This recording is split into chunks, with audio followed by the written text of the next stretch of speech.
দুনিয়ার টাকার গোলাম নাটকটি দিন দিন দর্শকদের পছন্দের শীর্ষে পৌঁছে যাচ্ছে। চমৎকার টানটান উত্তেজনা ও একের পর এক ধামাকাদার পর্ব উপহার দিয়ে পরিচালক দর্শকদের শেষ মুহূর্ত পর্যন্ত পর্দায় ধরে রাখছেন। গল্পের আগামী পর্বে আসতে চলেছে আরও এক বিরাট চমক, যার জন্য এতদিন অধীর আগ্রহে অপেক্ষা করছিলেন দর্শকরা।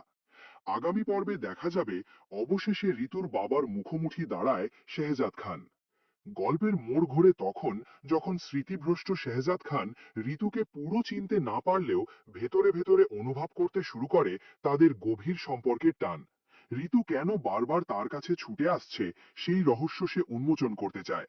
যখন শেহজাদ একটি গুরুত্বপূর্ণ মিটিংয়ে ব্যস্ত ছিল, ঠিক তখনই সেখানে উপস্থিত হয় ঋতু। শেহজাদ অবাক হয়ে জানতে চায়, আপনি কেন বারবার আমার কাছে ছুটে আসছেন? জবাবে ঋতু আবেগপ্লুত হয়ে বলে, আমি তোমার কাছে না আসবো তো কার কাছে আসবো? তুমি আমার স্বামী, আর আমি তোমার স্ত্রী। কথাটি শুনে শেহজাদ থমকে যায়। ঠিক তখনই ঋতুর বান্ধবী বলে ওঠে, দুলাভাই, আপনি কেন নিজের স্ত্রীকে চিনতে পারছেন না? এরপরই ঘটে নাটকের সবচেয়ে নাটকীয় মুহূর্ত। ঋতু এগিয়ে গিয়ে শেহজাদের শার্টের কলারটা টান দিয়ে ছিঁড়ে ফেলে। সেখানে লেখা দেখা যায় একটি নাম, ঋতু। নিজের শার্টের নিজেরই হাতে লেখা নাম দেখে চমকে যায় শেহজাদ। ঋতু চোখের জলে বলে, হ্যাঁ, এটাই আমার নাম। কত কষ্ট করে তুমি নিজের হাতে আমার এই নামটা লিখেছিলে, আজ তুমি আমাকে ভুলেই গেলে? দৃশ্যটি শেহজাদকে গভীরভাবে নাড়া দেয়। সে বুঝতে পারে স্মৃতি হারানোর দিনগুলোতে নিশ্চয়ই বড় কোনো সত্যি লুকিয়েছিল, যা এখন তাকে খুঁজে বের করতেই হবে। আর সত্যিটা জানতে হলে যেতে হবে ঋতুদের বাড়িতে। যেমন ভাবা তেমন কাজ। শেহজাদ সত্যিটা জানতে ঋতুদের বাড়ি যাওয়ার সিদ্ধান্ত নেয়। অন্যদিকে ফাতেমা ও শেহজাদের মা আসল রহস্য উদ্ঘাটন করতে মির্জা বাড়িতে উপস্থিত হন। মির্জা বাড়িতে শেহজাদ পা রাখা মাত্রই ঋতুর বাবা তাকে গোলাম ও জামাই বলে ডাকতে থাকেন। তা শুনে ক্ষিপ্ত হয়ে ওঠে শেহজাদ।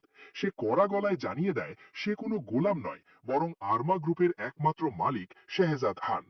পরিস্থিতি উত্তপ্ত হয়ে উঠলে ঋতু সেখানে এসে বলে, ইনি আমার বাবা। ঋতুর মুখে একথা শুনে শান্ত হয় শেহজাদ।